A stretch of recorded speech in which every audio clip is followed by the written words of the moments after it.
You know, this is a city event, so we can't get political, but y'all know what you got to do in November. Jasmine Canick, thanks so much for being here. Thanks for having me, Anita. As an African American, I was always told that being gay is not a good thing. What's been your experience with homophobia in the community?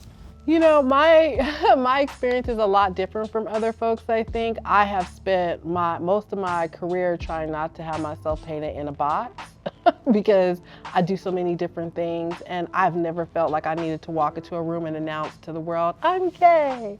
You know, I want people to respect me for my work and what I do, right? Have I experienced being discriminated against? Yes, as a Black woman, as a Black person, and, you know, as someone who is a part of the same gender-loving community as well.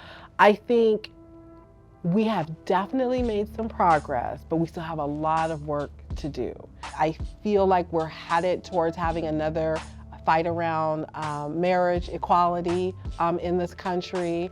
Can you talk a little bit about concern in the community in terms of what's happening in Washington and with the Supreme Court? You know, honestly, I haven't heard a lot of concern in the community about what's happening in Washington. And you know why? Because people are trying to feed themselves and keep a roof over their heads right now. Make sure that they do not find themselves homeless, make sure that they're able to work, which is not to say that what's going on in DC is not important, but we all know that local issues tend to trump all for folks because it's what's gonna affect you most immediately. If I'm struggling to pay the rent or I'm struggling to, you know, put food on the table for my family. Or gas in your car. Or gas, really though. Or gas in a car.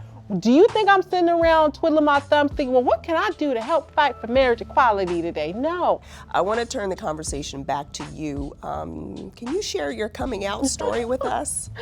I don't really have a coming out story, Anita. I have just been who I have been. Once I decided that, you know, this is who I'm gonna date or this is how I'm gonna live my life, I've been on my own since I was 17. I came out of the foster care system. There was nobody for me to really have to please, you understand what I'm saying? Or yeah, so it was just kind of like, okay, well I'm gonna do me, this is who I am. It was definitely a team effort, so I will take this for the team.